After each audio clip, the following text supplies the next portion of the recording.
Hey, Dan here with 3D Auto Repair. Today we're looking at a 2011 Dodge Ram 2500 with the Cummins diesel. Customer had called and said that as the weather had gotten colder, they noticed the heat wasn't working as well, or it took a really long time to get any heat in the cab. After some diagnosing, we realized that there was an issue with the heater core. We advised them that they would need to replace the heater core in order to resolve the issue. They said go ahead and do it. As you can see from the photos here, it is kind of an extensive job where you have to pull the dash out to get the heater box out to be able to replace that.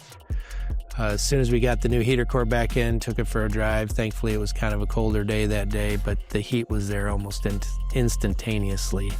As you know, with a diesel pickup, it can sometimes take a little longer than you'd like to get some warm air on a cold day. So if you have a vehicle that's having trouble with some heat in the cab, and you're not quite sure where to take it, that is definitely something that we do as far as a repair. My name is Dan. Thanks for watching. Look forward to seeing you at the shop. And please share this video so other people can get this information.